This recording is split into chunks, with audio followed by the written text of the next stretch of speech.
ശരിക്കും ഈ ദീപക് എന്ന് പറഞ്ഞ ആളുടെ മരണം വളരെയധികം നമ്മളെ വിഷമിപ്പിക്കുന്ന ഒരു കാര്യമാണ്. അത് തികച്ചും ഉണ്ടാവേണ്ടിയിരുന്ന ഒരു കാര്യവും ആയിരുന്നില്ല. കുറച്ച് വ്യൂസിന് വേണ്ടിയിട്ടോ അല്ലെങ്കിൽ ക്ലൗഡിന് വേണ്ടിയിട്ടോ ഒരു മനുഷ്യനെ ഒരു പ്രഡേറ്ററാക്കി കാണിച്ചുകൊണ്ട് അയാളെ ഇങ്ങനെ സൈക്കോളജിയൊക്കെ ഉപയോഗിച്ച് ഇങ്ങനെ തരം താഴ്ത്തി അപമാനിച്ച് അയാളുടെ ഒരു ആത്മഹത്യയുടെ വക്കിലേക്ക് കൊണ്ടുപോകുന്നത് തന്നെ നമുക്ക് ശരിക്കും സോഷ്യൽ മീഡിയ ഉള്ളത് കൊണ്ടാണ്, പക്ഷെ അല്ലെങ്കിൽ ചിന്തിക്കാൻ പോലും പറ്റാത്തൊരു സംഭവമാണ്. സോഷ്യൽ മീഡിയ കാലത്ത് എല്ലാ ആൾക്കാർക്കും അവരുടെ അഭിപ്രായങ്ങൾ തുറന്നു പറയാം. ഇങ്ങനെയാണ് അതിൻ്റെ നെഗറ്റീവ് സൈഡ്.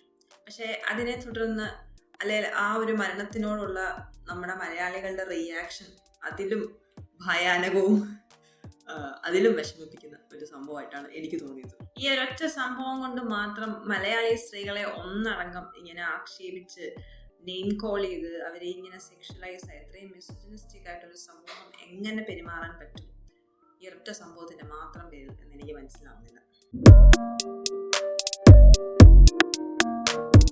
ഈ ഒരു സംഭവം മലയാളികൾ കൊണ്ടു നടക്കുന്ന മിസോജിനിയുടെ ഒരു പൂർണ്ണമായിട്ടുള്ള ഒരു രൂപം വെളിയിൽ കാണിക്കുന്ന ഒന്നായിട്ട് മാറി എന്ന് വേണമെങ്കിലും നമുക്ക് പറയാം. ഇത് പറയുമ്പോൾ എന്നെ ഒരു ഫെമിനിസ്റ്റ് ആക്കിയോ അല്ലെങ്കിൽ ഒരു ലെഫ്റ്റ് ലിബറൽ ഫെമിനിസ്റ്റ് ആയിട്ട് കാണേണ്ട കാര്യമില്ല. ഞാനൊരു ഫെമിനിസ്റ്റ് സ്പേസിൽ നിന്നുകൊണ്ടല്ല സംസാരിക്കുന്നത്. പക്ഷെ ശരിക്കും പൊതു ഇടങ്ങൾ അല്ലെങ്കിൽ ബസ്സുകൾ, അവിടെ വെച്ച് സ്ത്രീകൾക്കുണ്ടാവുന്ന മൊലസ്റ്റേഷൻ, സെക്ഷൽ ഹരാസ്മെന്റ് എന്നൊക്കെയുള്ളത് ഇന്ത്യയെ സംബന്ധിച്ചിടത്തോളം ഒരു നോൺ ഇഷ്യൂ ആണ്.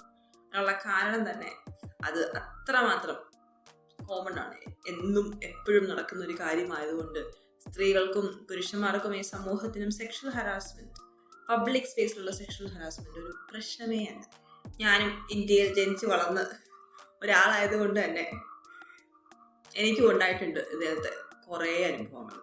അത് ഞാൻ 9ാം ക്ലാസ്സിൽ പഠിക്കുമ്പോൾ ഒറ്റയ്ക്ക്, അതിന് മുന്നേയും ഒറ്റയ്ക്ക് യാത്ര ചെയ്തിട്ടുണ്ട്. പക്ഷെ 9ാം ക്ലാസ്സിലാണ് ആദ്യമായിട്ട് കൊല്ലത്ത് ഒറ്റയ്ക്കൊരു ബസ്സിൽ വരുമ്പോൾ ഇങ്ങനെയൊരു അനുഭവം ഉണ്ടാവുന്നത്. അതായത് 14 വയസ്സുള്ളപ്പോൾ. അതും വളരെ മോശമായിട്ടുള്ളൊരു അനുഭവമായിരുന്നു.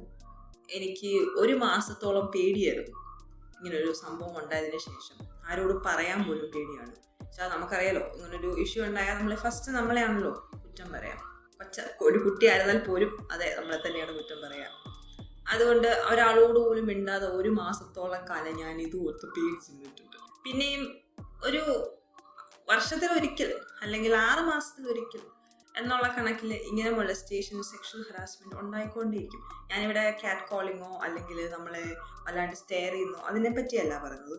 നമ്മുടെ ശരീരത്ത് ഒരു പന്ന ഇന്റൻഷനിൽ കൂടെ തൊടുകയോ അല്ലെങ്കിൽ നമ്മുടെ ശരീരത്തിനെ പറ്റി ഒരു മോശമായ രീതിയിൽ സംസാരിക്കുകയോ ചെയ്യുന്ന പ്രോപ്പർ സെക്ഷൽ ഹറാസ്മെന്റ് കാര്യമാണ് പറയുന്നത്. ഇങ്ങനെ നമ്മുടെ അടുത്തുനിന്ന് ഇങ്ങനെ ചാരി നിൽക്കലും തട്ടലും മുട്ടലും തള്ളും, പിന്നെ കണ്ടക്ടർമാർ വരെ ഉണ്ടായിട്ടുണ്ട്. നമ്മൾ വണ്ടിയിലോട്ട് കയറുമ്പോഴായിരിക്കും അവർ കയറി നടുക്ക് നിൽക്കുന്നത്. സോ നമുക്ക് അവരെ മുട്ടി മാത്രമേ പോകാൻ പറ്റത്തുള്ളൂ എന്നുള്ളൊരവസ്ഥ ഉണ്ടാവുക. പിന്നെ മോശമായിട്ടുള്ള നോട്ടം, സംസാരം, ചില ചേഷ്ടകൾ, ഇങ്ങനെ ഒരു 6 മാസക്കണക്കിൽ നടന്നുകൊണ്ടേയിരിക്കുന്ന ഒരു പ്രതിഭാസമാണ് ഇന്ത്യയിൽ, അല്ലെങ്കിൽ കേരളത്തിലും ഇന്ത്യയിൽ. ആദ്യമൊക്കെ നമുക്ക് സംസാരിക്കാനോ അല്ലെങ്കിൽ നമുക്ക് അതിനായിട്ട് പ്രതികരിക്കാനോ ഒക്കെ നല്ല പേടിയായിരിക്കും. കൊച്ചു കുട്ടികളാണ്, ഒറ്റയ്ക്കാണ്, എന്ത് സംഭവിക്കുമെന്ന് അറിയത്തില്ല. നമുക്ക് ഉറപ്പായിട്ടും നല്ല പേടിയായിരിക്കും. പിന്നെ നമുക്ക് പ്രതികരിക്കാനുള്ളൊരു ഇതൊക്കെ വരും. ഇത് പറയുമ്പോൾ ശരിക്കും ആൺകുട്ടികൾക്കും ഇത് വളരെ കൂടുതലായിട്ട് സംഭവിക്കുന്നുണ്ട്. ആൺകുട്ടികൾക്കും മൊലസ്റ്റേഷനും സെക്ഷൽ ഹരാസ്മെന്റും സെക്ഷൽ അബ്യൂസും വളരെ വളരെ ശരിക്കും പ്രോബബ്ലി ഒരു ഗ്രേറ്റർ സ്കെയിലിൽ ചിലപ്പോൾ സംഭവിക്കുന്നുണ്ടാകും. ഇതിനെപ്പറ്റി സംസാരിക്കാൻ പോലും ഇവിടെ ഒന്നും ആളില്ല.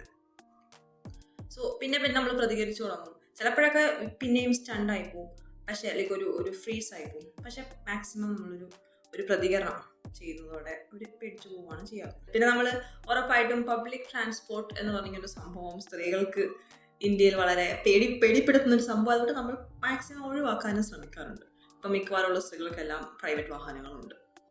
പക്ഷേ അവസാനമായിട്ട് എനിക്ക് ഇങ്ങനൊരു ഇഷ്യൂ ഉണ്ടായത് ലാസ്റ്റ് 2025 ജനുവരിയിൽ ഞാൻ പാലക്കാട് പോയപ്പോഴാണ്. ഇങ്ങനെ വിരളമായിട്ടാണ് എവിടെയെങ്കിലും പോകുന്നത്, അപ്പം എല്ലാം എന്തെങ്കിലും സംഭവിക്കും പബ്ലിക് ട്രാൻസ്പോർട്ടിൽ. അതും വളരെ മോശമായിരുന്നു. ഒരാൾ കൈയിട്ടിങ്ങനെ അപ്പോൾ ആദ്യമേ എനിക്ക് മനസ്സിലായപ്പോഴത്തേക്ക് ഞാൻ പ്രതികരിച്ചു. അയാൾ എൻ്റെ ബാക്കിൽ ഇരിക്കുമായിരുന്നു. പക്ഷേ ഒരു ഗുണം ഉണ്ടായെന്ന് വെച്ചാൽ ഞാൻ അപ്പം തന്നെ അത് കണ്ടക്ടറിനോട് പറഞ്ഞു. പ്രൈവറ്റ് ബസ്സായിരുന്നു, പക്ഷെ ആ കണ്ടക്ടർ ഒരു ചെറുപ്പക്കാരനായിട്ടുള്ള ഒരു കണ്ടക്ടർ അതിനെ വളരെ നന്നായിട്ടാണ് നമ്മളോട് പെരുമാറുന്നത്. അവിടെ കൈമാറ്റി വെക്കാൻ പറഞ്ഞു.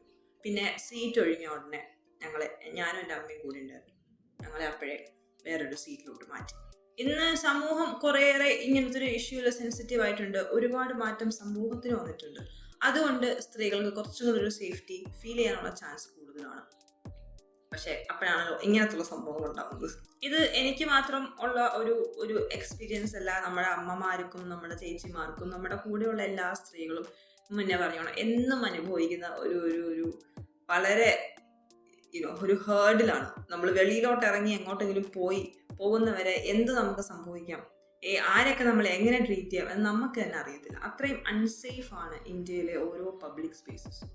അവിടെ നിന്നുകൊണ്ടാണ് നമ്മൾ ഇന്ന് എല്ലാ ആൾക്കാരും ഒന്നടങ്കം പറയുന്നൊരു കാര്യമാണ്, ഇങ്ങനെ ഒരു സ്ത്രീ ഉണ്ടായതുകൊണ്ട് അല്ലെങ്കിൽ ഇങ്ങനെ ഫോൾസ് കംപ്ലയിൻസ് വരുന്നതുകൊണ്ട് ശരിയായ ഒരു സ്ത്രീ വരുമ്പോഴും നമുക്ക് അവരെ വിശ്വസിക്കാൻ പറ്റത്തില്ല. അത് ഏത് ലോജിക്കാണ് എന്ന് എനിക്ക് മനസ്സിലാവുന്നില്ല. അത്രയും സേഫ് ആണോ ഇന്ത്യയിൽ അല്ലെങ്കിൽ കേരളത്തിൽ സ്പേസസ്? അതിനെപ്പറ്റി എന്തുകൊണ്ടാണ് നമുക്ക് ഒരു ബോധം ഇതുവരെ വന്നിട്ടില്ലാത്തത്? അതൊരു പബ്ലിക് ഹെൽത്ത് ഇഷ്യൂ ആയിട്ട് നമുക്ക് കണക്കാക്കാൻ പറ്റാത്തത് എന്തുകൊണ്ടാണ്? 6 മണിക്ക് കോട്ടയത്ത് നിന്നൊരു ബസ് കയറി 8:30 ആയപ്പോൾ ബസ് സ്റ്റാൻഡിൽ ഇറങ്ങിയിട്ട് അവിടെ നിന്ന് എൻ്റെ വീട്ടിലേക്ക് ഉള്ള ഒരു ബസ് കിട്ടാതെ, ഒരു വാഹനവും പിന്നെ സഞ്ചരിക്കാൻ കിട്ടാതെ ഞാൻ പോലീസിനോട് പറഞ്ഞ് ഓട്ടോയിൽ കയറിയാണ് 30 കിലോമീറ്റർ സഞ്ചരിച്ച് എൻ്റെ വീട്ടിലെത്തിയത്. അതായത് 30 കിലോമീറ്റർ ഡിസ്റ്റൻസ് പിന്നെ ട്രാവൽ ചെയ്യാൻ 8:30 കഴിഞ്ഞാൽ പിന്നെ ട്രാവൽ ചെയ്യാൻ എനിക്ക് മാർഗമില്ല. അത്രയും ഫെസിലിറ്റീസും ഇൻഫ്രാസ്ട്രക്ചറും സേഫ്റ്റിയും കുറഞ്ഞൊരു നാട്ടിലിരുന്നുകൊണ്ട് ആൾക്കാർ പറയുവാണ് ഈ ഒരു കേസ് ഉള്ളത് കൊണ്ട് മാത്രം ഇനി സ്ത്രീകളെ എങ്ങനെ നമ്മൾ വിശ്വസിക്കും? എങ്കിൽ നല്ല ഇൻഫ്രാസ്ട്രക്ചർ ഉണ്ടാക്കൂ, ഇതൊരു പബ്ലിക് ഹെൽത്ത് ഇഷ്യൂ ആയിട്ട് കൺസിഡർ ചെയ്യൂ, എന്നിട്ട് നമുക്ക് പറയാം ആ ഒരു സ്ത്രീ അല്ലെങ്കിൽ സ്ത്രീകളെ ഇനിയും വിശ്വസിക്കാൻ പറ്റത്തില്ല. ഉറപ്പായിട്ടും ഇതിന് ഒരു മറുവശമുണ്ട്. മറുവശം എന്ന് വെച്ചാൽ ആദ്യമേ നമ്മൾ നമ്മുടെ മീഡിയയിൽ തന്നെയാണ് നോക്കേണ്ടത്. ഇങ്ങനത്തെ കേസസ് വരുമ്പോൾ നമ്മൾ എങ്ങനെ പ്രതികരിക്കണം എന്നാണ് നമ്മളോട് പറഞ്ഞിരുന്നത്. എത്ര സിനിമകളുണ്ട്. ഒന്നെങ്കിൽ ആ മനുഷ്യനെ പിടിച്ചിട്ട് എല്ലാവരോട് തല്ലി നശിപ്പിച്ച് ചതച്ചരച്ചൊരു വഴിയാക്കും, അവനെ കൊല്ലണം, തല്ലണം, നാട്ടിച്ചു വിടണം, അവന്റെ കുടുംബം വരെ കുളം തോണ്ടണം എന്നൊക്കെ പറഞ്ഞു കിടക്കുന്ന കുറെ ആൾക്കാർ എസ്പെഷ്യലി മീഡിയയിൽ ഒരുപാടുണ്ട്. ഇങ്ങനെ ഒരു ഇഷ്യൂ ശരിക്കും ഉണ്ടായാൽ എന്താണ് ചെയ്യേണ്ടത് എന്ന വല്ല ധാരണയും നമുക്ക് ആർക്കെങ്കിലും ഉണ്ടോ? അതൊരു സ്ത്രീ ആയാലും ഒരു പുരുഷനായാലും. ഒരു പുരുഷൻ, ഇപ്പൊ ഞാൻ പാലക്കാട് പോയ കാര്യം പറഞ്ഞാൽ തന്നെ ആ മനുഷ്യനെ ഇതുവരെ തൊട്ടപ്പുറത്ത് വേറൊരാൾ ഇരിപ്പുണ്ടായിരുന്നു. അയാൾക്ക് ഞാൻ അതിനെ പ്രതികരിച്ചപ്പോൾ അയാളുടെ മുഖത്താണ് ഞാൻ ആദ്യമേ നോക്കിയത്. അയാൾ ഒരുമാതിരി ഞാനിപ്പോൾ എന്നാ വേണം എന്ന രീതിയിൽ ഞാൻ നോക്കുന്നുണ്ട്. സോ ഒരു സ്ത്രീക്കൊരു ഈ ഒരു ഇഷ്യൂ വന്നാൽ, നമ്മുടെ അടുത്തിരിക്കുന്ന ഒരു സ്ത്രീക്കാണ് ഇങ്ങനൊരു ഹരാസ്മെന്റ് സംഭവിക്കുന്നത്, നമ്മൾ കണ്ടുകൊണ്ടിരിക്കുവാണെങ്കിൽ നമ്മൾ എങ്ങനെയായിരിക്കണം നമ്മൾ പ്രതികരിക്കുന്നത്? അല്ലെങ്കിൽ ഒരു സ്ത്രീ നമ്മൾ വെളിയിൽ പോകുമ്പോൾ അങ്ങനെ ഒരു ഇഷ്യൂ ഉണ്ടായാൽ നമ്മൾ എങ്ങനെയാണ് അതിനെ ഡീൽ ചെയ്യേണ്ടത്? ഇതിനെപ്പറ്റി നമുക്ക് ശരിക്കും പറഞ്ഞാൽ ആർക്കും അറിയത്തില്ല. ഒന്നെങ്കിൽ തല്ലുക, അല്ലെങ്കിൽ കൊല്ലുക, അല്ലെങ്കിൽ സഹിക്കുക. ഇത് മൂന്നുമാണ് നമുക്കറിയാവുന്നത്. അല്ലെങ്കിൽ ഈ പറഞ്ഞോണം വീഡിയോ എടുത്ത് വൈറലാക്കി വിടുക. അപ്പൊ പിന്നെ അവർക്കും അവരുടെ കുടുംബക്കാർക്കും ആർക്കും പിന്നെ ഈ ലോകത്ത് ജീവിക്കേണ്ട ആവശ്യമില്ലല്ലോ. അഗൈൻ ഇവിടെയും നമ്മുടെ ഉള്ളിലുള്ള ആ ഒരു മെസ്സേജറി, ആ ഒരു സ്ത്രീ വിരുദ്ധത തന്നെയാണ് ശരിക്കും പറഞ്ഞാൽ ഇങ്ങനത്തുള്ള പ്രതികരണങ്ങളും കാണിക്കുന്നത്. ഇങ്ങനെ ഒരു സംഭവം ഉണ്ടായാൽ ഉണ്ടാവുന്ന നാണക്കേട്, അപമാനം, അതിന്റെ വൃത്തികേട്, എന്തൊരു വൃത്തികെട്ട പരിപാടിയാണ് എന്നൊക്കെയുള്ള ഒരു ചിന്താഗതിയിൽ കൂടിയാണ് നമ്മൾ ഇതിനെ നോക്കിക്കാണുന്നത്. സ്ത്രീകളുമായിട്ട് സംബന്ധിക്കുന്ന ഏതൊരു കാര്യത്തിലും അല്ലെങ്കിൽ സെക്ഷുവലായിട്ട് ഉള്ള ഏതൊരു കാര്യത്തിനോടും നമുക്ക് ഈ ഒരു നിലപാടാണ്. നാണക്കേട്, അപമാനം. പിന്നെ ശരിക്കും പറഞ്ഞാൽ ഈ സ്ത്രീയും ഇങ്ങനൊരു വീഡിയോ എടുത്തിടുമ്പോൾ അത് തന്നെയല്ലേ അവരും ഉപയോഗിച്ചത്. ആ മനുഷ്യനെ നാണം കെടുത്തുമ്പോൾ അയാൾക്കുണ്ടാവുന്ന ഒരു ഫീലിംഗ്, അല്ലെങ്കിൽ അങ്ങനെ ഒരു വീഡിയോ ഉണ്ടാക്കിയിടുമ്പോൾ ഉണ്ടാവുന്ന ഒരു ഷെയിം ഫാക്ടർ, ഒരു ഫിയർ ഫാക്ടർ, അതിനെ തന്നെയല്ലേ ആ ഒരു സ്ത്രീയും ഇവിടെ ഉപയോഗിച്ച് ഇത്രയും വലിയൊരു ഇഷ്യൂ ഉണ്ടാക്കിയെടുക്കും. ഇങ്ങനത്തുള്ള കാര്യങ്ങളോട് എന്തിനാണ് നമുക്ക് ഇത്രയും വലിയ ഒരു നാണവും ഗിൽറ്റും ഫിയറും പേടിയും പിന്നെ ആ ഒരു ഇമ്പ്യൂരിറ്റിയും ഒക്കെ? ഇതൊക്കെ നോർമൽ കാര്യങ്ങളാണ്. അതായത് സെക്ഷൽ ഹരാസ്മെന്റ് അല്ല നോർമൽ, സെക്ഷൽ കാര്യങ്ങൾ അല്ലെങ്കിൽ സ്ത്രീകളെ സംബന്ധിക്കുന്ന റീപ്രൊഡക്റ്റീവ് ആയിട്ടുള്ള കാര്യങ്ങൾ, അതെല്ലാം മനുഷ്യന് നോർമലായിട്ട് ഉള്ള കാര്യങ്ങളാണ്. അപ്പം നമുക്ക് അങ്ങനത്തെ ഉള്ള കാര്യങ്ങളെ നോർമലായിട്ട് അല്ലെങ്കിൽ ഒരു മെച്യൂറായിട്ട് സെൻസിറ്റീവായിട്ട് ഇടപെടാനുള്ള ഒരു മെച്യൂരിറ്റി ഒരു സൊസൈറ്റി കാണിക്കുക വേണം. അതായത് ഇങ്ങനെ ഒരു സംഭവം ഉണ്ടാകുമ്പോൾ നമ്മുടെ ഉള്ളിൽ ഉണ്ടാകുന്ന ഒരു നാണക്കേട്, ഒരു അപമാനം. അത് കാരണമാണ് നമ്മൾ പ്രതികരിക്കാത്തത്. അത് ഒരു സ്ത്രീ ആയാലും ഒരു പുരുഷനായാലും. അതായത് നമുക്കിത് വേറൊരു സ്പേസിലെടുത്ത് പോയിട്ട് പറയാൻ പറ്റത്തില്ല. നമുക്കിത് സംസാരിക്കാൻ ഒരു സ്പേസും ഇന്നില്ല. അങ്ങനെ സംസാരിച്ചാൽ ഏത് രീതിയിലും ഒരു വ്യക്തിമായിട്ട് വന്നാലും ഒരു ഒരു ഒപ്രസറായിട്ട് അല്ലെങ്കിൽ ഒരു അക്യൂസ്ഡ് ആയിട്ട് വന്നാലും എല്ലായിടത്തും നമുക്ക് ഇതിനെപ്പറ്റി സംസാരിക്കാൻ പറ്റത്തില്ല. എല്ലാം ഇങ്ങനെ ഒരുമാതിരി എന്നാ പറയുന്നത് ചീത്തവിളിയും മോശമായിട്ടുള്ള വർത്തമാനങ്ങളും അങ്ങ് മെഴുകലാണ് മൊത്തത്തിൽ. ഒന്ന് ആലോചിച്ച് നോക്കെ, നമ്മൾ വെളിയിൽ പോകുമ്പോൾ ഒരു സ്ത്രീക്ക് പീരീഡ്സ് ആയെന്നിരിക്കട്ടെ, നമ്മൾ എങ്ങനെയാണ് അതിനോടൊക്കെ പ്രതികരിക്കുന്നത്? എന്ത് ബോധം, എന്ത് മെച്ചോറിറ്റി നമുക്ക്, അല്ലെങ്കിൽ എന്ത് സെൻസിറ്റിവിറ്റി നമുക്ക് ആ സ്ത്രീയോട് കാണിക്കാൻ പറ്റും? മിക്കവാറും ഉള്ള അമ്മച്ചിമാരെല്ലാം അവിടെ പറയും, അവക്കറിയത്തില്ലായിരുന്നു അവക്ക് പീരീഡ്സ് ആവുന്നത്, ഒരു പ്രിക്കോഷൻ എടുക്കാതെ ഇറങ്ങിപ്പോരും. ആണുങ്ങൾക്കാണെങ്കിൽ ആ വശത്തോട്ട് പോലും നോക്കാൻ പേടിയെന്നാണ് വേണം. ആ സ്ത്രീ അനുഭവിക്കുന്ന ഒരു ടോർമെന്റ്, ഒരു വീട്ടിലെത്തുന്നവരെയോ അല്ലെങ്കിൽ അവർക്ക് ആ ഒരു ഹെൽത്ത് ബേസ്ഡ് ഹെൽപ്പ് കിട്ടുന്നവരെയോ അവരനുഭവിക്കുന്ന ഒരു ടോർമെന്റ്. അങ്ങനെയാണോ ഒരു സൊസൈറ്റി വേണ്ടത്?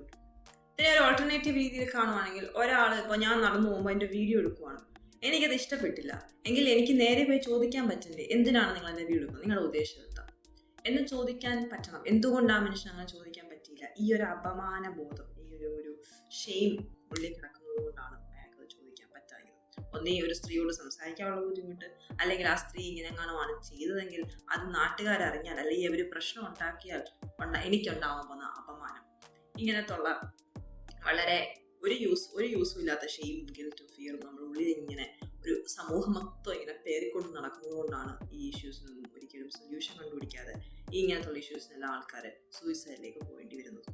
സോ ഇങ്ങനെ ഒരു ഇഷ്യൂ ഉണ്ടായാൽ ഇത് ശരിക്കും അത്രയും വലിയ ഒരു പ്രശ്നമാക്കേണ്ട കാര്യമാണോ എന്നുള്ളൊരു ചോദ്യം എനിക്കുണ്ട്.